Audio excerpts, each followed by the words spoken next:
Mheshimiwa Naibu Spika, nakushukuru kwa nafasi na naomba Mheshimiwa Waziri Mkuu, Mheshimiwa mbunge kupewa nafasi unisikilize. Nataka nitoe software hapa. Nataka nizungumze Mheshimiwa Naibu Spika kwa niaba ya wananchi wa Tarime vijijini, lakini pia kwa niaba ya Watanzania. La kwanza, nimefurahi sana Mheshimiwa Spika kutoa maelekezo kwamba halmashauri zote zile ambazo ikaidi agizo la kununua madawa waletwe majina Jumanne ijayo. Nimefurahi sana kwa jambo hilo. Lakini jambo la pili, nimefurahi sana Mheshimiwa Spika kutoa maagizo kwamba kamati ikae na ilete majibu namna kusaidia shida ya mafuta nchini. Na naomba niwaambie Watanzania kwamba jambo hili wabunge tunaunga mkono kwa pamoja na serikali, tutatafuta ufumbuzi kwa pamoja. Ni jambo la kwetu, jambo la Watanzania. Lakini Mheshimiwa Naibu Spika, niseme tu kwamba bunge hili linaitwa bunge la Tanzania. Bunge la Tanzania. Kwa kila mbunge aliyopo humu anatakiwa afanye kazi ya Watanzania waliomleta kutokea na walikotoka, aidha mkoa au jimbo. Hilo jambo likieleweka vizuri, maana bunge hili litafanya kazi ya wananchi. Kwa kusema hivyo, naomba nimpongeze Mheshimiwa Rais. Alipokuja kufungua bunge hili, Mheshimiwa Naibu Spika, alizungumzia mambo ya demokrasia ambayo ni mambo ambayo wananchi wanataka kusikia. Alizungumzia mambo ya katiba mpya, akazungumzia mambo ya maridhiano ya kitaifa, akazungumza pia akuunda tume ambayo imefanya kazi na mimi nimehojiwa. Hayo ni mambo ambayo Watanzania wanataka kusikia. Nikupongeze Mheshimiwa Waziri Mkuu. Umefanya ziara, nimekufuatilia sana. Umeenda Tanga, umeenda Kilimanjaro, umeenda Katavi, umeenda Rukwa. Kote ulikopita kuna maagizo umetoa na kuna kero umepewa. Sasa nataka nikwambie mambo ambayo watu wengi hawasemi, nataka nikwambie kwa sababu tunafahamiana. La kwanza, Mheshimiwa Waziri Mkuu, leo tunapozungumza hapa, nchi hii ina vyuo vikuu vya umma na binafsi 57.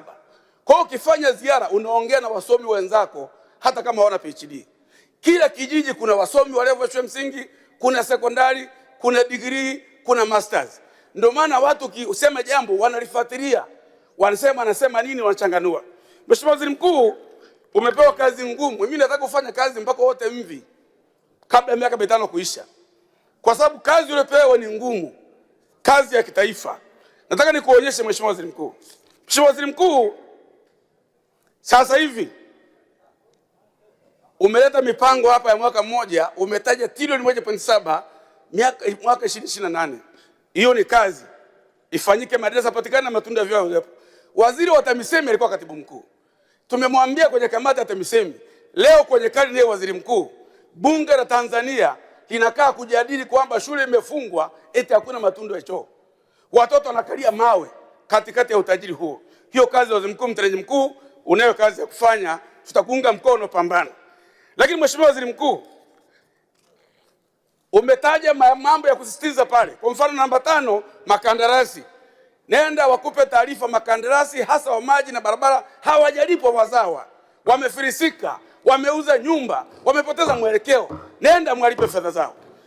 Swala la namba 6, umeelekeza wakuu wa mikoa wakashuka na matundu ya vyoo.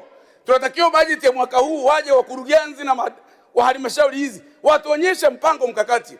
Ndani ya miaka mingapi shida ya matundu ya choo, madawati, viti na meza, maboma ya msingi na afya yataisha. Hiyo ni kazi ya kufanya. Namba 7, umesema maji yaende mashuleni, msingi na sekondari, maeneo ya makanisa na maeneo ya umma. Makandarasi wa miradi ya maji wanadai zaidi ya bilioni 600 hawajalipwa. Walipe, ulete maji. Watu wa vijijini tunataka maji, watu wetu wanywe, akina mama waoge, watakate kama wa mjini. Mheshimiwa Naibu Spika, iko hoja ya utawala bora umezungumza. Uwazi, uwajibikaji, na umeelekeza pia kwamba miradi iwe ya ubora. Sasa nikwambia Mheshimiwa Waziri Mkuu, madiwani waliongezwa posho mara ya mwisho mwaka 2012. Nimeuliza mara kadhaa hapa, kama unataka miradi yenye ubora, unataka uwajibikaji, diwani unapeleka miradi yote utakayozungumza hapa na wizara zote, yataenda kwenye vijiji, itaenda kwenye kata. Hao wenye vitu wa vijiji, wenye vitu wa mitaa, waheshimiwa madiwani, wanarozamikia bunge kila siku mpaka tunakwambana nao. Sasa jambo hili lazima nimefanyia kazi hata kama hujaingiza kwenye bajeti mwaka huu. Ni vizuri waonyeshe unawezaje kuboresha maslahi ya madiwani, wenye vitu wa vijiji, wenye vitu wa mitaa, ili unapotuma kazi wanakimbia. Mtu anaenda kukagua mradi hata nauli hana. Unaenda mbunge wanakuomba hela ya matumizi. Zile kamati mbalimbali. Haya mambo ndio uboreshaji wa huduma za kijamii na miradi itakuwa ya bora. Mheshimiwa Waziri Mkuu na Mheshimiwa Naibu Spika, kuna hoja ya kulimbikiza mali za umma. Na hili naomba nile pause kidogo Mheshimiwa Naibu Spika.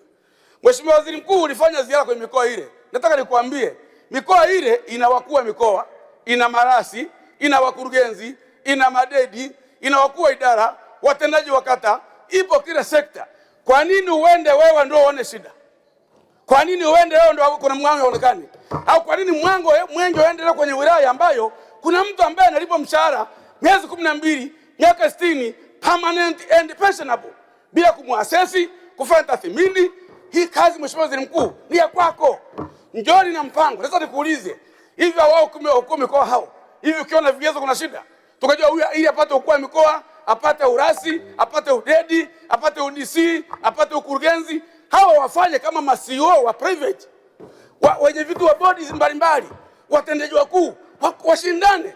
Mheshimiwa Waziri Mkuu na Mheshimiwa Naibu Spika, ni fedheha tukizungumza, tutakuja ripoti ile. Lakini nataka nikwambie, katika jambo ambalo Watanzania wanachukia, ni kuja tunaomba hapa matundu ya choo, tunazungumza maboma hapa, tunazungumza habari ya maji, hospitali hakuna vitanda, hakuna madawa. Kuna watu watumishi wa umma ambao tumetunga sheria, wanatunzwa, wanalishwa, wanalindwa, wanatibiwa, alafu eti wanawaibia Watanzania.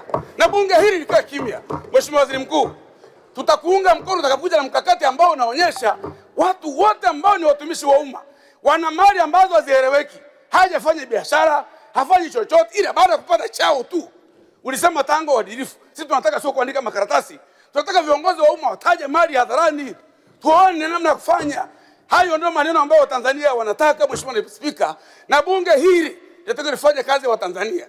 Vyombo vyote, kama ni usalama wa taifa, ni usalama wa taifa. Kama jeshi la wananchi, hivyo hivyo. Mahakama, watu wanataka haki, wanataka maendeleo. Bunge hili Mheshimiwa Naibu Spika lifanye kazi ya Watanzania.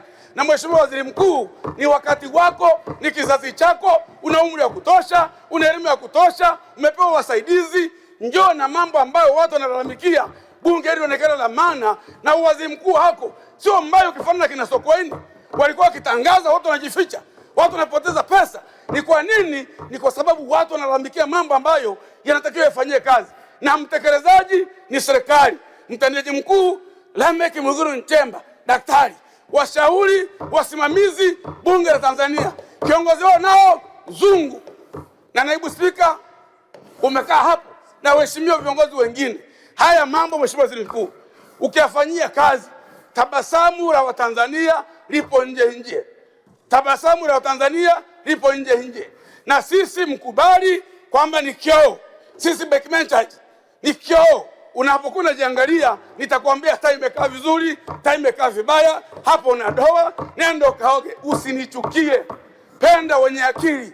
Pokea ushauri. Tupambane kwa ajili ya Watanzania hawa. Tumepata fursa Mheshimiwa Bunge. Kwa niaba ya Watanzania, tuna watu milioni 65. Jiulize mbunge leo, umekuja hapa kwa ajili ya nani? Hapo unamwakilisha nani? Watanzania wanasema nini? Sisi ndio tuamue Tanzania yetu kutoka hapa kwenda mbele iweje. Tukitaka iwe nzuri ni bunge hili. Tukitaka iwe mbaya ni bunge hili. Tukipenda nchi yetu kwa maelezo ambayo yamezungumzwa, inawezekana.